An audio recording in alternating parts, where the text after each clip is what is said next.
¿Por qué morimos? ¿Qué nos sucede al morir? Nuestro magnífico Creador sabe lo que nos sucede al morir. Él nos enseña en la Biblia que al morir nuestra vida se acaba. La muerte es lo contrario de la vida. Cuando morimos, dejamos de ver, oír y pensar. Nuestros pensamientos y recuerdos también mueren. En la Biblia leemos: los muertos no saben nada en absoluto. Ya han desaparecido su amor, su odio y sus celos.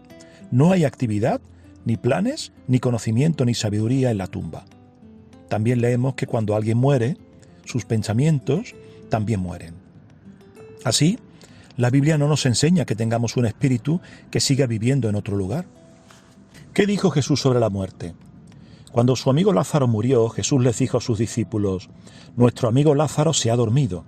Pero Jesús no quiso decir que Lázaro estuviera descansando. ¿Qué quiso decir entonces? Le explicó más tarde a sus discípulos: Lázaro ha muerto. Así que Jesús comparó la muerte a un sueño profundo. Él no dijo que Lázaro estuviera en el cielo con sus familiares que ya habían muerto. Tampoco dijo que Lázaro estuviera sufriendo en el infierno, ni que se hubiera reencarnado en otra persona o en un animal. Más bien, era como si Lázaro estuviera en un sueño profundo. La pregunta: ¿por qué comparó Jesús la muerte a un sueño profundo?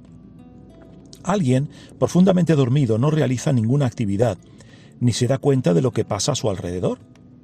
Igualmente, los muertos no están conscientes de nada en absoluto. Además, igual que es posible despertar a una persona dormida, la Biblia muestra que es posible despertar a alguien de la muerte. De hecho, Jesucristo resucitó a Lázaro. Nuestro amoroso Creador nunca quiso que muriéramos. La Biblia nos dice que cuando Dios creó al primer hombre y a la primera mujer, los puso en el jardín de Edén. ¿Dónde estaba el jardín de Edén?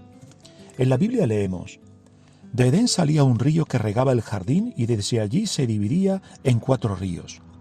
El primer río se llama Pisón. Es el río que rodea toda la tierra de Havilá, donde hay oro. El oro de esa tierra es de muy buena calidad. Allí también hay bedelio y ónice. El segundo río se llama Guión. Es el río que rodea toda la tierra de Cus.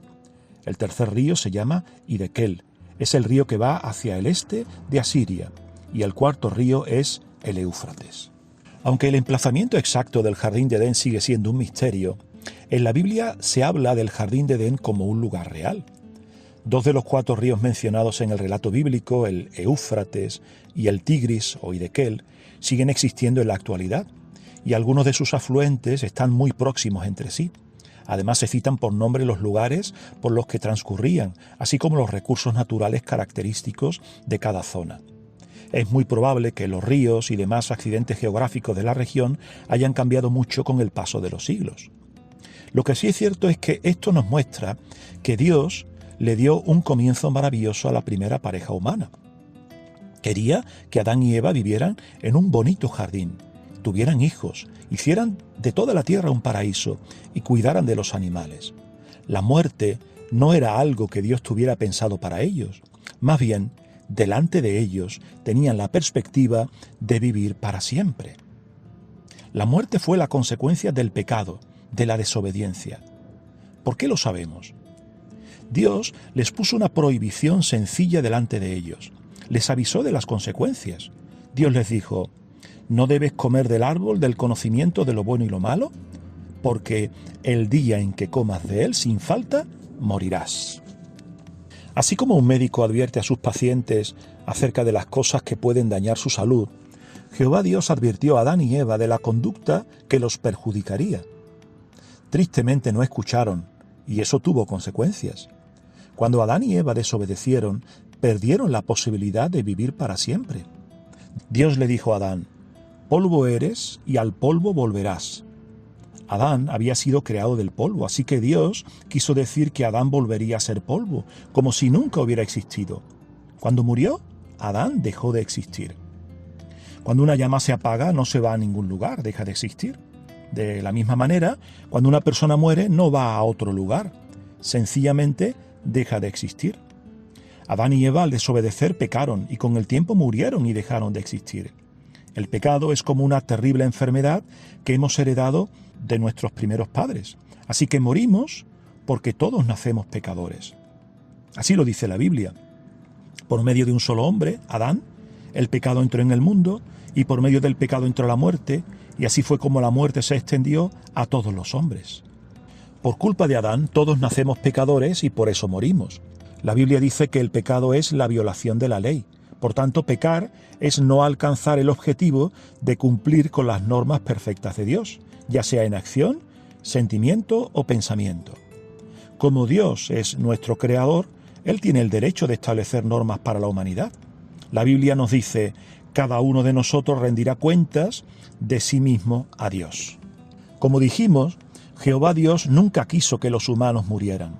Por eso la Biblia dice que la muerte es un enemigo. En ella leemos: el último enemigo, la muerte, será destruido. Sí, la muerte será eliminada. Jehová, el Dios Todopoderoso, tiene el poder de acabar con la muerte para siempre. La Biblia nos da esta garantía. Él, Jehová Dios, eliminará la muerte para siempre, y el Señor soberano Jehová secará las lágrimas de todos los rostros. Esa victoria frente a la muerte incluye reparación. Por tanto, como nos asegura la Biblia, Dios resucitará a los que han muerto y están en su memoria. En la Biblia leemos: tengo esperanza en Dios de que va a haber una resurrección tanto de justos como de injustos. ¿De qué mentiras nos libera saber la verdad sobre la muerte? Algunas religiones enseñan que los malos arderán para siempre en el infierno. Pero eso no es lo que enseña la Biblia. Como hemos visto, Dios estableció que el castigo por pecar es la muerte, no el tormento eterno en un infierno de fuego. Dios le dijo a Adán que si pecaba, moriría, y así fue. Adán dejó de existir. Dios nunca habló de torturarlo para siempre en el infierno, cosa que le hubiera dicho si era lo que le esperaba por desobedecer. En la Biblia también leemos que el salario que el pecado paga es la muerte. Además, la sola idea de un lugar de tormento eterno va en contra de lo que dice la Biblia sobre Dios. Esa enseñanza insulta a Jehová Dios. Él nunca haría sufrir así a nadie. Dios es amor, dice la Biblia. Él quiere que lo adoremos por amor y no por miedo a ser torturados eternamente.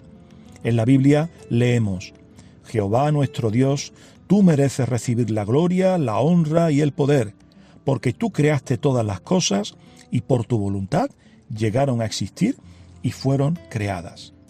Surgen las siguientes preguntas. ¿Cómo se vencerá a la muerte? ¿Qué es la resurrección? Acuda a jw.org y encuentre la respuesta que da la Biblia a estas y a otras preguntas. O si lo desea, un testigo de Jehová podrá ayudarle a descubrir las respuestas que da la Biblia.